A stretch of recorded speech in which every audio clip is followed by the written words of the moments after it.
అక్కడికి వెళ్ళిందాకా దావీదుకి ఏమన్నా తెలుసా? తెలియదు అని చెప్పండి. దావీదు తండ్రికి ఏం తెలుసా? దావీదు అన్నలకేం తెలుసా? ఆ దేశాన్ని పరిపాలిస్తున్న రాజుకేం తెలుసా? రాజు కుమారుడికి ఏం తెలుసా? నేను కూడా ఇప్పుడు అంటున్నాను, ఎందుకు ఈ బాధలు నీకు వచ్చినాయో నీకు తెలియదు. కానీ ఒక్క ముక్క చెప్తాను, వచ్చిన బాధలు ఏదో వచ్చినాయి, వచ్చిన కష్టాలు ఏదో వచ్చినాయి, వచ్చిన ఇబ్బందులు ఏదో వచ్చినాయి, నా దేవుడు నీకు తెలియపరచలేదు. ఎందుకు నేను ఏడిపిస్తున్నాడో, ఎందుకు ఈ బాధలు పడుతున్నావో, ఎందుకు ఈ చాకిరి నువ్వు చేస్తున్నావో, ఎందుకు ఈ అప్పుల్లో కూరుకుపోయావో, ఎందుకు ఈ బలహీనత వచ్చిందో, ఎందుకు ఈ మాట వచ్చిందో, ఎందుకు ఈ అవమానం వచ్చిందో నా దేవుడు నీకు తెలియచేయలేదు. కానీ ఒక్కటి తెలియజేస్తున్నాడు, ఎవ్వరి ద్వారా జరగని కార్యాలని కుటుంబంలో ఆయన జరిగించుకోబోతున్నాడు. అసలు ఈ భూమి మీద ఎవ్వరు చూడని అద్భుతాలు, మన పితరులు కూడా చూడని కార్యాలు దేవుడు నీ కుటుంబంలో చెయ్యబోతున్నాడు. హల్లెలూయా. అది మొదటి రీజన్. రెండవదిగా, నా వైపు చూడని బైబిల్లోకి వెళ్ళక్కర్లేదు, సౌలు అనండి గట్టిగా ఒకసారి. గాడిదలు తప్పిపోయాయి. ఏం తప్పిపోయాయండి? గార్ధబములు అనగా గాడిదలు తప్పిపోయాయి. సౌలు నాన్నగారు ఉన్నారు కదా, నాన్నగారు సౌలు, అరే నిద్రపోయిన జాలరా, గాడిదలు తప్పిపోయిన, వెళ్ళి ఎతకరా అని పంపించాడు. హెప్సీబా, నీ పేరు పిలిస్తే ముగ్గురు తలెత్తారు. దేవునికి అంత నీ పేర్లు అంత పవర్ ఉంది. దేవుని స్తోత్రం. గట్టిగా హల్లెలూయా చెప్పండి. రే, నిద్రపోయిన చాలు, గాడిదలు తప్పిపోయినాయి. నేను మేతగాడిని తీసుకెళ్ళాను, పలానా ప్లేస్కి తీసుకెళ్ళాను, నిన్న పరిగెత్తలేకపోయిన వాటెమ్మటి పళ్ళైపోయినా, నాకు వయసు అయిపోయింది కదా, రే నువ్వు నిద్ర లేచి గాడిద వెతకడానికి వెళ్ళరని సౌలు తండ్రి గాడిదలని వెతకడానికి పంపితే ఆయన 3 రోజులు ఎతుకుతూనే ఉన్నాడు. గాడిదలు వెళ్తున్నాడు, చూస్తున్నాడు, వస్తున్నాడు, వెళ్తున్నాడు, చూస్తున్నాడు, వస్తున్నాడు. కానీ ఒక్క ముక్క చెప్తాను వినండి, గాడిదలను వెతకటానికి వెళుతున్న వానికి సమూయేలు ఎదురయ్యాడు. గట్టిగా ఆమేన్ చెప్పండి. గాడిదలు వెతకటానికి వెళ్ళిన వాడు అభిషేకించబడ్డాడు. గాడిదలను వెతకటానికి వెళ్ళిన వాడు ఇశ్రాయేలు దేశమునకు రాజుగా పట్టాభిషేకం చేయించుకున్నాడు. వినండి, అక్కడికి వెళ్ళింది ఎందుకు? గాడిదలను ఎత్తుక్కోవడానికి వెళ్ళినోడికి సమూయేలు పరిచయం అవడం ఏంటి, అభిషేకించబడటం ఏంటి, రాజుగా కూర్చోబెట్టడం ఏంటి? హ్యాపీగా అనుమతించు బాధల్ని, అంతే. ఎందుకు వచ్చినాయో కాదు, మళ్ళీ చెప్తున్నా, నేను మళ్ళీ చెప్తున్నా మీకు, ఎందుకు వచ్చినాయో ఆలోచించి నీ జీవితం వేస్ట్ చేసుకోవద్దు. ప్రవక్తలను కలుసుకోబోయే కృప, నీ మీదకి నూతన తైలము దిగి వచ్చే కృప, నిన్ను నా దేవుడు సింహాసనం మీద ఎక్కించే కృప, ఇవన్నీ చూడు. మోషే గారు ఒక మంచి మాట అంటాడు, కలగబోయే బహుమానం కొరకు అంటాడు ఆయన. ఉన్న శ్రమలు పెద్ద లెక్క, నేను పట్టించుకోను. ఎందుకు ఏడుస్తున్నాను, ఎందుకు వెళ్ళిపోతున్నాను, ఎందుకు నాకు అరణ్య పాలైపోయాను, అది మ్యాటర్ కాదు. నాకు ఇది మ్యాటర్ కాదు. నాకు దేవుడు ఇవ్వబోయే బహుమానం నేను చూస్తున్నాను. అర్థమవుతుందా? నీ ఏడుపు నువ్వు చూడొద్దు, నీ కష్టాన్ని నువ్వు చూడొద్దు, నీ బాధని చూడొద్దు, నీ ఇరుకును నువ్వు చూడొద్దు, నీ బలహీనతను చూడొద్దు, నీ రోగాన్ని నువ్వు చూడొద్దు, నీ అప్పులు నువ్వు చూడొద్దు, మానసిక రుగ్మతను చూడొద్దు, ఏది నువ్వు చూడొద్దు. నువ్వు చూడబోయేది ఏంటంటే బహుమానము. పౌలయ్య కూడా అంటాడు కదండి, నేను నా పరుగు తుదముట్టించాను, నేను గురి వద్దకు వెళ్తాను. నేను నా పరుగు పందెములో ఎన్నో దెబ్బలు తగులుతాయి. ఈ రాయి ఇక్కడ ఎందుకుంది, ఈ రాయికి నేనెందుకు తగిలేనని ఆలోచించే కంటే బహుమానము కొరకు పరిగెడుతున్నానన్న క్లారిటీ పౌలయ్యలో ఉంది. హల్లెలూయా. ఇప్పుడు పౌలు అంటున్నాడు, నా పరుగుని తుదముట్టించాను, గురి వద్దకు వెళ్తున్నాను. ఎందుకంట? బహుమానమును పొందటానికి గురి వద్దకు వెళ్తున్నాడంట. ఇప్పుడు పరుగు పందెం గురించి మాట్లాడాడు అక్కడ పౌలయ్య. ఇప్పుడు పరిగెడుతున్నాడు, మధ్యలో రాయి అడ్డు వచ్చి డామని పడిపోయాడు. ఆ రాయిని పట్టుకుని, రాయి నువ్వు ఇక్కడ ఎందుకున్నావని ఏమన్నా అన్నాడా? లేదు. రాయి నాకే ఎందుకు తగిలావు, నా పక్కనోడు కూడా పరిగెడుతున్నాడు కదా, వాడికి తగలొచ్చు కదా, మనం ఏమైనా డిస్కస్ చేశాడా? ఒరే వాడిని ఆపేసి నువ్వెందుకు పడలేదు, నేను ఎందుకు పడ్డాను, ఇది నా మార్గంలో ఎందుకుంది, నీ దగ్గర ఎందుకు లేదని ఏమన్నా సభ పెట్టాడా? ఏమీ పెట్టలేదు అంటాడు. బహుమానము కొరకు పరిగెడితే ఇవన్నీ కామనే అని వదిలేశాడు. దేవునికి మహిమ కలుగునుగాక. మన కళ్ళ ముందు బహుమానం ఉండాలి, మన కళ్ళ ముందు అభిషేకం ఉండాలి, మన కళ్ళ ముందు సింహాసనం ఉండాలి, మన కళ్ళ ముందు మేలు ఉండాలి, మన కళ్ళ ముందు వాగ్దానం ఉండాలి. ఈ ఎదురవుతున్న రాళ్ళు, పడిపోతున్న సిచ్యువేషన్లు, దెబ్బ తగిలి రక్తం గారితే కట్టుకుని నోరు మూసుకొని పరిగెత్తు. మెడికల్ షాపులకు వెళ్ళి ఆయింట్మెంట్ తెచ్చుకొని పూసుకొని పరిగెత్తు. విచారణ చేయటం మానే. అందుకే తలకాయ నొప్పులు వచ్చి నాకులాగా అందరు శాస్త్రీ భావనలు పెట్టుకుని నేనేమో అట్లా ఆలోచించనమ్మా, వాక్యం గురించి మీ గురించి ఆలోచించి తలకాయ నొప్పి వస్తుంది, కానీ మీరు వేటో గురించి ఆలోచించి తలకాయ నొప్పులు పెట్టుకుంటున్నారు.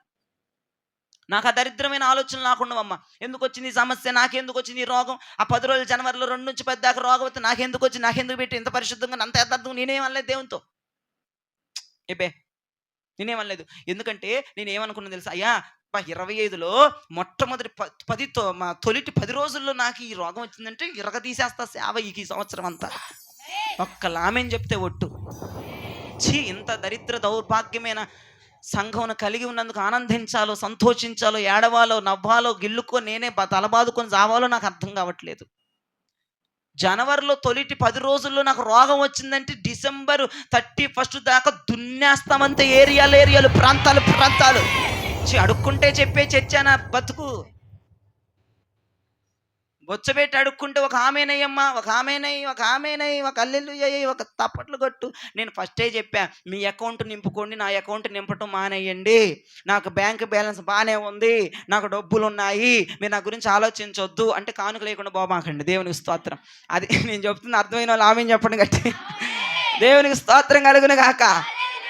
వినండి, పరిచర్య జరగాలంటే ఆర్థిక సహాయం కావాలి. అది కాదు నేను అంటుంది. నా అకౌంట్ అంటే పరలోకంలో నా అకౌంట్, నా ఆత్మీయ అకౌంట్ బాగానే ఉంది, బాగా పిగిలిపోయి అకౌంట్లు పట్టలేక దేవుడిని ఇంకొక అకౌంట్ ఓపెన్ చేయని అడుగుతున్నాను ప్రార్థనలో. ఈ అకౌంట్లో నిండిపోయినాయి అయ్యా, నేను డబ్బులు దాచుకోలేకపోతే ఇంకొక నూతనమైన అకౌంట్ మరి ఏమన్నా ఉంటే చెప్పు, అది ఓపెన్ చేసుకునే పనిలో నేనుంటే నా అకౌంట్ నింపేస్తావేంటి నువ్వు? సంవత్సరంలో నిండే బ్యాంకు నెలలో నిండిపోతుందంటే నువ్వు ఆలోచించి ఎంత నింపేస్తున్నావు, నా డబ్బు, నా క్రెడిట్ ఎంత పెంచేస్తున్నావు, నీదంతా ఇంకా కింద ఉంది. ఎప్పుడు పెంచుకు చేస్తావు నీ అకౌంట్లు? నా ఏం పగిలిపోతున్నాయి బ్యాంకు బ్యాలెన్స్లు, అక్కడ పిగిలిపోయి డబ్బులు బయటకు వస్తే ఇంకొక అకౌంట్లు ఓపెన్ చేసుకున్నా మీ పుణ్యం అంటూ. అలా చేయబాకండి. నాకు నేను సంపాదించుకోగలను, నాకు దేవుడు బలం ఇచ్చాడు, శక్తి ఇచ్చాడు, ఓపిక ఇచ్చాడు, కృప ఇచ్చాడు. అందరూ కూడా మీ బ్యాంకు బ్యాలెన్స్లు పెంచుకోండి. అది ఇట్లా అంటే పెంచుకోండి. ఇప్పుడు ఆమె ఏం చెప్పండి అంటే నాది నిండిపోద్ది. అక్కడ నేను ఏం చెప్పకుండా మీరు ఆమె అన్నారంటే మీ అకౌంట్లో కట్టలు పడిపోతాయి. దేవునికి స్తోత్రం కలుగును గాక. హల్లెలూయా. అసలు సౌలు యాక్చువల్గా దేన్ని ఎతకడానికి వెళ్ళాడు? సమూయేలును కలవడానికి వెళ్ళాడా? అభిషేకించుకోవడానికి వెళ్ళాడా? రాజుగా కూర్చోడానికి వెళ్ళాడా? గాడిదలు ఎత్తుక్కోవడానికి వెళ్ళినోడికి సమూయేలు ఎదురు వచ్చాడంట. గాడిదలు ఎత్తుక్కోవడానికి వెళ్ళినోడికి నూతన తైలం తల మీదకు దిగి వచ్చిందంట. గాడిదలు ఎత్తుక్కోవడానికి వెళ్ళినోడికి సింహాసనం మీదకి వచ్చిన్నాడంట. ఎంత వింత, ఎంత విడ్డూరం. నేనంటాను అమ్మా, పోయిన 3-4 గాడిదలే, రాబోతుని అద్భుతమైన ఆశీర్వాదం. దేవునికి స్తోత్రం. పోయిన 4-5 గాడిదలే, పోయింది కొంత ఆరోగ్యమే, పోయింది కొంత డబ్బే. నువ్వు నష్టపోయింది 10,000 20,000 వచ్చేస్తున్నాయి. వాళ్ళప్ప 10,000 కోసం ఏడ్చుకుంటా విచారం చేస్తా ఉన్నావు దేవుని దగ్గర. దేవునికి స్తోత్రం చెప్పరు మీరందరూ. ఇప్పుడు అడిగితే కదా, అడగకుండానే చెప్పాలి. దేవునికి మహిమ కలుగును గాక. వినండి, పోయింది ప్రైవేట్ జాబే, పెద్ద కొట్టుకోకర్ల గవర్నమెంట్ జాబ్ వద్ది. ఎవరు లేరట్టింది దేవునికి స్తోత్రం. మన సంఘంలో నమ్మకంతో మేనంటే ఇది ఏమైపోద్ది? దేవునికి స్తోత్రం చెప్పండి. అయ్యో 10,000 ఉద్యోగం పోయింది, అయ్యో పోయింది, 20,000 అడవక స్తోత్రం. 4-5 గాడిదలు పోతే సమూయేలు లాంటి ప్రవక్తను కలుసుకున్నాడు. క్రొత్త తైలం దిగిపోయింది, సింహాసనమే కూర్చోబెట్టాడంటే ఇప్పుడు గాడిదలు, ఆ దేశంలో ఉన్న గాడిదలకు వానరు ఎవరు? అది లెక్క. అప్పటి వరకు 4-5 గాడిదలకి వానరాళ్ళు, లేదంటే 100 గాడిదలకు వానరాళ్ళు. హలో, ఫోన్ వస్తుంది. లేదంటే 200 గాడిదలకి వానరాళ్ళు, 300 గాడిదలకి వానరాళ్ళు, కొన్ని లక్షల గాడిదలకు వానరు చేసేసాడు. దేవునికి మహిమ కలుగును. ఇదిగో నేను అంటున్నాను, నా మాట అందరు చేతులు రెడీ పెట్టుకోండి. ఒక మంచి మాట అంటున్నాను. పోయింది కొంత, రాబోతుంది కొండంత. కొట్టు స్తోత్రం వేసయ్యానండి. చప్పట్లు కొడుతూ అనండి, చప్పట్లు కొడుతూ.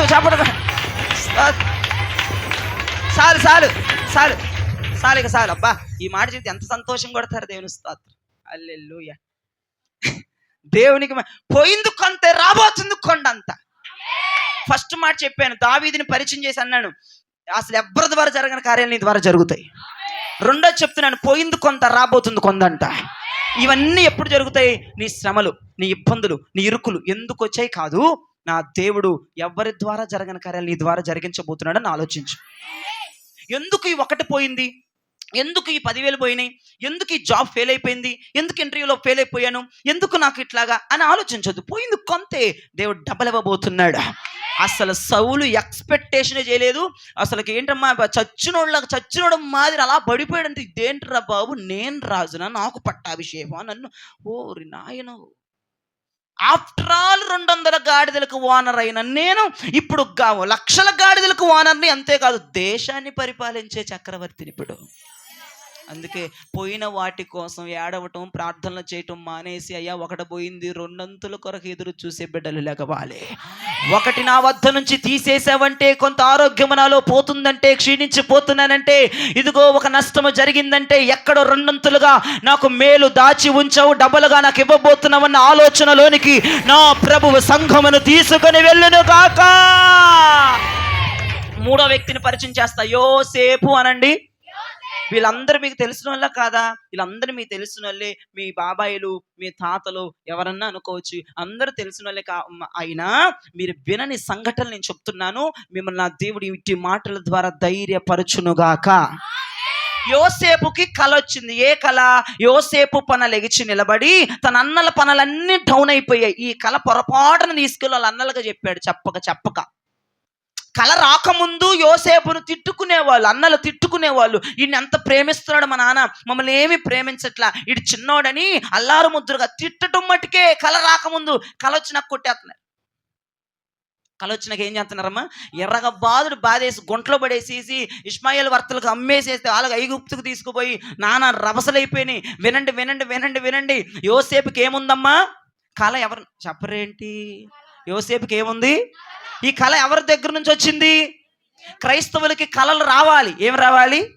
ఖచ్చితంగా కళలు రావాలి అని చెప్పండి. ఖచ్చితంగా కళలు రావాలి. ఈ కళలు ఎవరి దగ్గర నుంచి వస్తాయి? ఈ దర్శనాలు ఎవరి దగ్గర నుంచి వస్తాయి? ప్రవచనం ఉందా లేదా? వృద్ధులు, పడుసోళ్ళు, కుర్ర పిల్లలందరూ ఆత్మ పొందుకుంటారు, కళలు కంటారు, ఇవన్నీ ఉన్నాయి లేవా? క్రైస్తవులందరికీ కళలు రావాలి. మనం అందరం కళలు కనాలి. దేవునికి స్తోత్రం, హల్లెలూయా. మనం అందరం కళలు కనాలి. కానీ ఈ కళ దేవుని వద్ద నుంచి క్రైస్తవ బిడ్డలకు, ఆత్మీయ బిడ్డలకు అనుగ్రహించబడుతుంది. యోసేపు కూడా ఆ కళ దేవుని వద్ద నుంచి అనుగ్రహించబడింది. ఎప్పుడైతే కళ చెప్పాడో యోసేపుకి బెత్తం దెబ్బలు మొదలైపోయినాయి, గుంటలో పడేశారు, అమ్మేయటం మొదలైపోయింది. 40 సంవత్సరాలు, 1 కాదు 2 కాదు ప్రియ దైవజనమా, 40 సంవత్సరాల కటిక వేదన అనుభవించాడు యోసేపు. ఏది కళ, ఏది దర్శనం, ఏది వాగ్దానం? ఇగో ఒక ఆమె కంట ఈ సంవత్సరంలో, పోయిన సంవత్సరం 24వ సంవత్సరంలో నాకు ఆమె సాక్ష్యం చెప్పింది. ఒక ఆమె 24వ సంవత్సరంలో నీకు నేను సమృద్ధైన ఆరోగ్యం ఇస్తానన్నాడంట. ఆ సంవత్సరం అంతా రోగమేనంట. ఆ సంవత్సరం అంతా అందరూ చెప్తారని అంటే 100 సార్లు చెప్పరేంటి బొమ్మల్లాగా? ఆ సంవత్సరం అంతా వాగ్దానం ఏమొచ్చిందంట? నీకు ఈ సంవత్సరం సమృద్ధి ఆరోగ్యం ఇస్తానని వాగ్దానం వస్తే, ఆ సంవత్సరం అంతా రోగాలు వచ్చినాయి. ఇదేంటయ్యా మాట తప్పాడు అంటున్నావు నా దగ్గర. నేను అన్నాను, ఈ వాగ్దానం సంవత్సరానికి ప్రాముఖ్యం కదా పిచాచి, కర్ణ పిచాచి. ఇది సంవత్సరంతో పోల్చబాకు, ఇది యుగాంతం వరకు ఉంటుంది. ఈ మాటను విని అనుకుంటున్నావు, ఈ మాట సంవత్సరం దాటిపోయినా, వారాలు దాటిపోయినా, గంటలు దాటిపోయినా, నెలలు దాటిపోయినా, సెకండ్లు దాటిపోయినా, ఓ కాలము దాటిపోతున్న ఈ వాగ్దానము నెరవేర్చకుండా నా దేవుడు ఉండడా? నేను అన్నాను ఆ దయ్యంతో అన్నాను, ఈ 25వ సంవత్సరంలో వాగ్దానం పట్టుకొని ప్రార్థన చేయి. ఎందుకు చేస్తాను అన్నాను. ఎందుకు చేయడు చూస్తే ఈ సంవత్సరం పట్టుకొని ప్రార్థన చేయి. నీకు చెప్పాడా 25లో 24 పట్టుకొని ప్రార్థన చేయొద్దు? నీకు చెప్పాడు ఆయన? చెప్పలేదు కదా. చెప్పకుండా ఎందుకు నీ ఓవర్ ఎక్స్పెక్టేషన్ ఎందుకు? అంటే ఈ సంవత్సరం ఈ వాగ్దానం జరగకపోతే ఇక జరగదనా నీ దృష్టిలో? పోయిన సంవత్సరం క్యాలెండర్లో కూడా అవసరమైతే జరగకపోతే దగ్గర పెట్టుకుని ప్రార్థన చేసుకో. వదిలిపెట్టాడు ఒక్కొక్కళ్ళ దేవుడు. ఏంటో అనుకుంటున్నారు మీరు? నెలలు దాటిపోయినాయిలే, సంవత్సరం దాటిపోయిందిలే చెప్పి, సంవత్సరం అయిపోయిందిలే చెప్పి, 2 సంవత్సరాలు అయిపోయింది, 3 సంవత్సరాలు అయిపోయిందిలే అని చెప్పి 40 సంవత్సరాలు అయింది యోసేపుకి. అక్కడ స్తోత్రం చెప్పరు మీరు అందరు. ఇప్పుడు చెప్పి 40 సంవత్సరాలు అయింది. చేశాడా చేయలేదా? ఆయన మాట ఇచ్చాడు 40 సంవత్సరాల క్రితం. ఆయన మాట ఇచ్చాడు అబ్రహాముకి 75వ సంవత్సరంలో. 25 సంవత్సరాలు ఎదురు చూశాడండి. మీరెవరండి? మీరు క్రైస్తవుల పిచాచులా? నాకు అర్థం కాదు. వాగ్దానాలు ఇక జరగవని మీరు ఎలా నిరూపిస్తారు? 24వ సంవత్సరంలో వాగ్దానం జరగల, ఇక 25లో నూతన వాగ్దానం, 24లో 25లో జరగదని ఎలా డిసైడ్ చేస్తావు? నీకేమైనా చెప్పాడా చెవులో వచ్చి దేవుడు? నీకేమైనా కొత్త దేవుడు నువ్వు ఎన్నుకున్నావా? ఎవరికన్నా చెప్పండి 24లో ఇచ్చిన వాగ్దానం జరగలేదని గనక ఎవరైనా మీ దగ్గరకు వచ్చన్నా మీరే మీ మనసులో అనుకున్నా, నేను మీ అందరికీ చెప్తున్నాను అని వాళ్ళందరికీ చెప్తున్నాను, 24లోది కాదు 2003 వాగ్దానం నీ చేతిలో ఉన్నా, నీ గుర్తున్నా గుర్తు లేకపోయినా 25లో నెరవేర్చగలిగిన సార్వభౌముడైన దేవుణ్ణి మనందరము కలిగి ఉన్నా. హల్లెలూయా. గుర్తు పెట్టుకో, నా దేవుడు వాగ్దానం ఇచ్చాడే, వాగ్దానానికి తగినట్టుగా జీవితం లేదు కదా. నా దేవుడు అభిషేకించాడే, అభిషేకానికి తగినట్టుగా జీవితం లేదు కదా. దావీదును కూడా అభిషేకించిన తర్వాత ఇంకా సౌలు దగ్గర ఆయుధాలు మోస్తున్నాడంట. ఎలా అభిషేకించిన తర్వాత? రాజుగా దావీదు అభిషేకించబడిన తర్వాత సౌలు దగ్గర కొన్ని సంవత్సరాలు ఏం మోసాడమ్మా? అర్థమవుతుందా? వాగ్దానం ఉంది కదా, ధైర్యంగా ఉండు. నీకు స్వప్నం ఉంది కదా, ధైర్యంగా ఉండు. నీకు దర్శనం ఉంది కదా, ధైర్యంగా ఉండు. నీకు ఉపదేశం ఉంది కదా, ధైర్యంగా ఉండు. టెన్షన్ పడబాకు, నో టెన్షన్, కూల్గా ఉండు. ఐస్ గట్టలో కూర్చొని కూల్ అవ్వు. దేవుని స్తోత్రం. కంగారు గాబరా పడబాకు, అందరం గాబరా పెట్టబాకు. అయ్యో ఇంకొక రోజు ఉంది, ఇది జరిగిపోవాలి, ఇది సిరిగిపోయేదాకా చేస్తాం, ఇది జరిగిపోమో ఒకటే, ఇక చదివే, ఇక ఒక్కడికంటే ఏం అక్కర్లేదు, అంత ఓవర్గా చేయక్కర్లేదు. అర్థమైందా? పర్వతాలు తొలగిన, మెట్టిల తత్తటిల్లిన, వాగ్దానం నెరవేరిపోద్ది, కృప తొలగిపోదు. ఎవడన్నా మనిషి చెప్పిన మాట అనుకుంటున్నావు? ఇది నీకు మనిషి ఇచ్చిన వాగ్దానం. ఇది ఆ రోజులో జరగకపోతే మోసం చేసేస్తాడంటానికి. ఇది ధవలవర్ణుడు, రత్నవర్ణుడు, 10,000లో గుర్తించదగిన వాడు, అపరంజిపోలిన పాదములు కలిగిన వాడు, అగ్ని నేత్రములు కలిగిన వాడు, యోహానికి కనబడిన వాడు, అపోస్తలులను బలపరిచిన దేవుడు, మన పితరుల మేఘమై అగ్ని నడిపించిన వాడు ఇచ్చిన వాగ్దానం ఇది. ఏమనుకుంటున్నా? రోషం తక్కువవాడు అనుకున్నావా? నీకులాగా సప్పడు కూడి తినేవాడు అనుకున్నాడు. ఆయన మాట ఇచ్చాడంటే ఖచ్చితంగా మాట తప్పుడు. మరి నువ్వే అంటున్నావు, మరి ఎందుకు పెడుతున్నావు? మాట తప్పని దేవుడు. నీ మాట జీవం. నాకు పద్దాకలు ఏమే గుర్తొస్తుంది? నీ మాట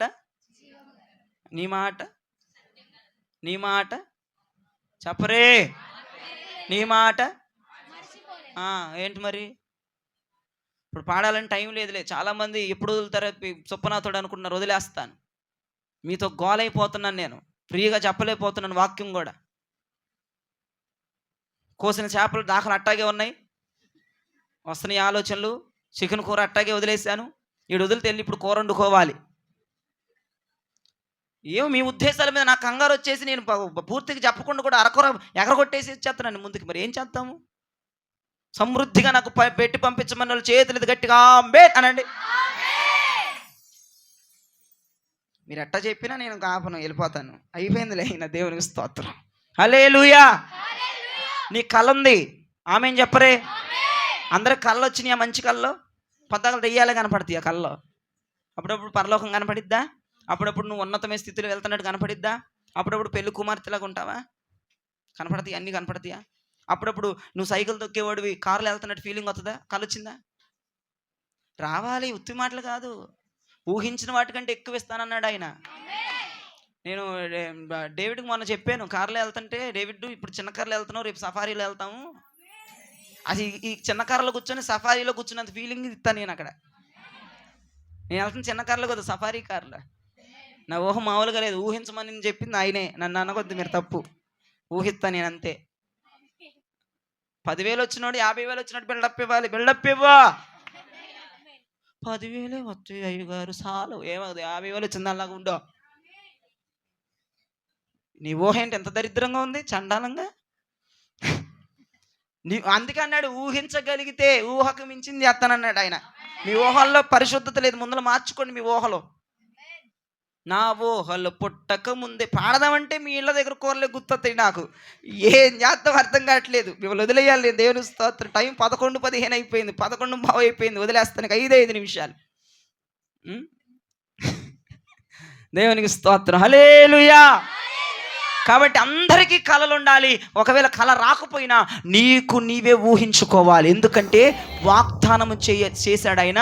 ఊహించిన వాటికంటే ఊహించు. నీ లెవెల్ వేరే లెవెల్లో ఉన్నట్లు ఊహించు.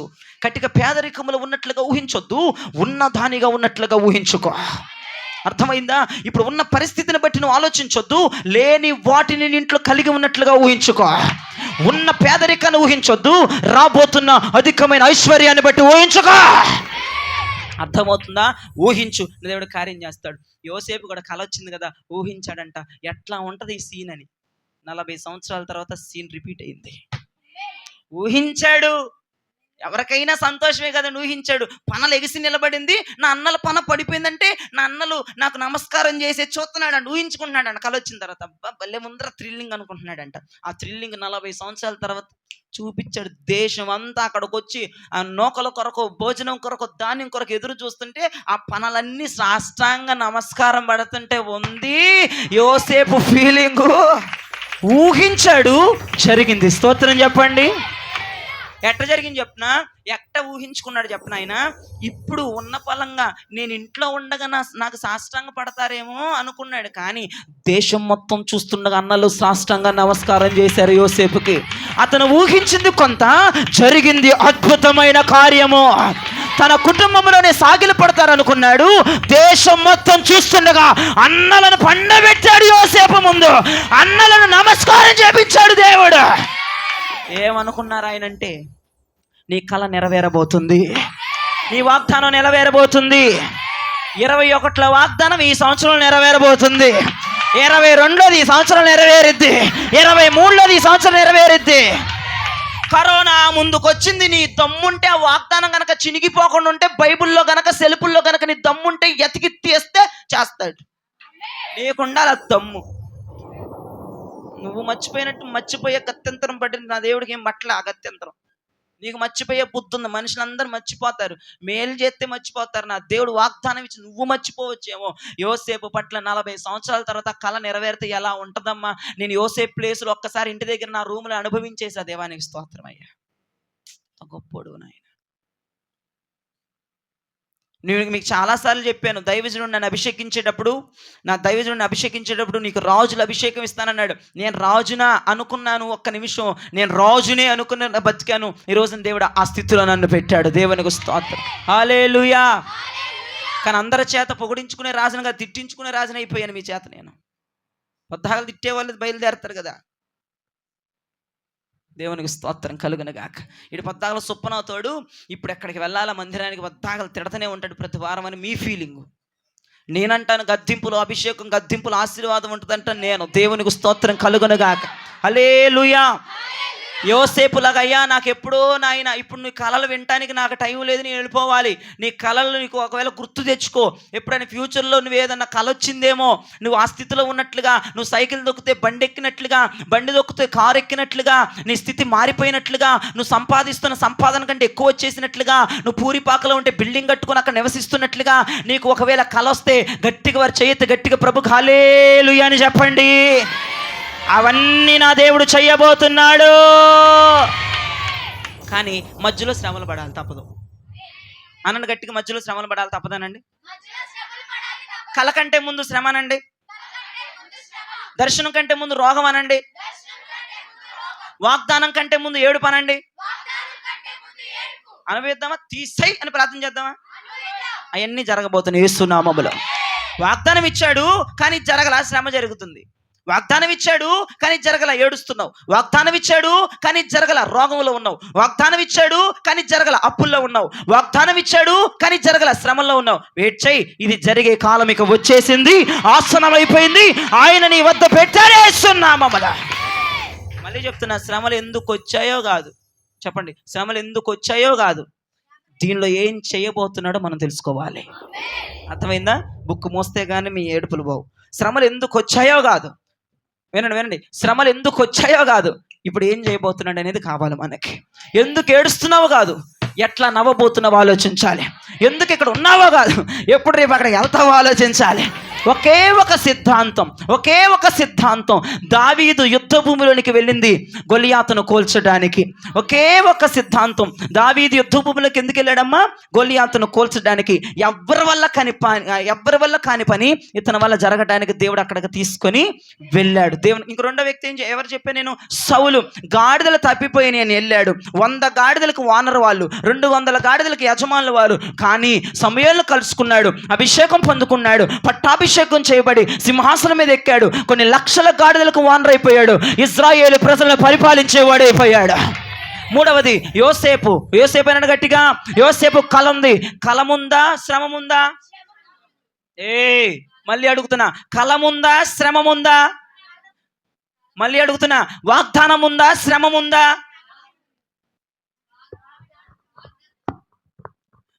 కలముందా శ్రమముందా? వాగ్దానం ఉందా శ్రమముందా? వెనకోళ్ళు వస్తున్నాను ఇప్పుడు లెగిసి వాక్యం మధ్యలోని యూదా గోత్రపు సింహం వచ్చాడంటే స్తోత్రం చెప్పాలి. మళ్ళీ అడుగుతున్నా, మొత్తం చెప్పాలి.